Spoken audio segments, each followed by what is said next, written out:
Alright, in today's video we're revisiting the Swedish J35XS premium jet in 2025. This jet has finally been lowered to a new BR, 10.3, and that changes everything. So how does it perform in today's environment at this new BR? Let's dive in and find out. If you've seen my full review from last year, you already know the backstory of the J35XS, Finland's export version of the iconic Swedish Draken, with minor upgrades and tweaks for cold weather performance. If you missed that breakdown of its history, systems and original gameplay role, go check out the full video, linked in the description and in the card above. In this video though, we're focusing entirely on how it plays now, after the BR changed to 10.3 in 2025. So let's see how it stacks up. With that in mind, let's take a look at the performance.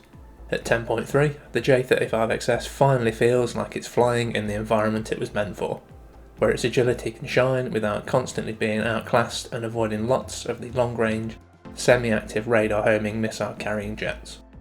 As we covered in the original review, its equipment and performance remains the same. This is a single 30mm Aiden cannon, offset slightly to the right, meaning head-ons can take a bit of practice. It's best to aim for the enemy's right wing, which is your left, to line up the shot. This cannon also has a low amount of rounds, so don't spray too much. For missiles, it carries 6 RB-24Js, the Swedish name for the AIM-9P. These are rear aspect infrared missiles with a decent range.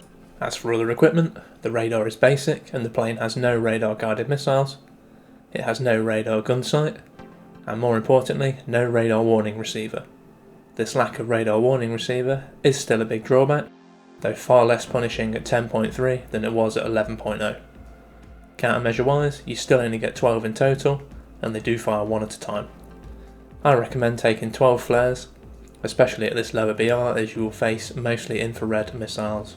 Now let's take a look at the strengths and weaknesses of the J35XS at its current BR. First up for the pros, it has great manoeuvrability. It's quite strong at the 10.0 to 10.7 BR range. It has 6 missiles. This gives you a lot of offensive flexibility, and also means you can take some riskier shots without wasting a missile. This jet also has an IRST system. This is great for sneaky locks, without alerting enemies' radar warning receiver, and allows you to slave the seeker of the infrared missiles to assist with shots. And now for the cons. First up is the lack of radar warning receiver.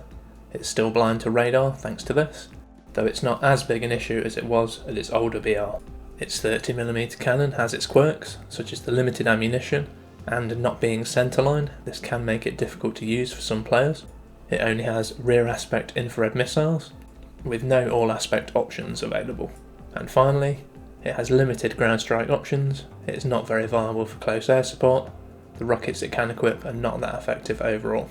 Now for a few tips if you're flying the J35XS in 2025. First up would to be aggressive in dogfights. You can outmaneuver many of the jets at your new BR, just avoid dragging out the fights too long. The longer the fight, the more likely you bleed speed or someone else third parties you. The next tip would be to be smart with your missiles. The RB-24Js work best within 2.5 kilometers, and on distracted targets as always. It's best not to waste them on flare spamming opponents such as AV-8As or A-10s and their large number of countermeasures. And finally, practice head-ons. The offset cannon, it takes some getting used to, but it does hit like a truck when it connects. So, is the J35XS worth buying in 2025? Now that it's at a lower BR of 10.3, it's a much more viable option if you're grinding Sweden's air tech tree. It's back at a BR where its flight performance shines, and its high number of missiles are quite useful. It's no longer being stomped by more advanced jets with long-range radar-guided missiles, and its low number of countermeasures and lack of radar warning receiver are not as big a drawback. You could pick it if you want to progress quickly through the Swedish air tech tree, and don't want to purchase the more expensive J37DI or face the top tier Fox 3 meta. It could also be of interest if you want a jet that can dogfight and outmaneuver enemies at this BR, and has a high missile count. You may however want to skip this one if you need a multi-role or close air support jet. The J35XS can't carry bombs or guided missiles. If you're a beginner who is dead set on buying a premium, be aware this one does have its limitations, like the lack of radar warning receiver, and the offset cannon are quite punishing if you don't know how to compensate. In this case, there will likely be much better choices in other nations' tech trees as premiums. And finally, if you specifically want a premium with radar guided firepower or all aspect infrared missiles, you'll need to go elsewhere, possibly the rank 8 premium J37DI being an option. Though as mentioned, it has its own playstyle and pros and cons, facing the top tier Fox 3 meta. And that wraps up a look at the J35XS in 2025. Have you flown it lately since its BR change? Or are you considering picking it up during a sale?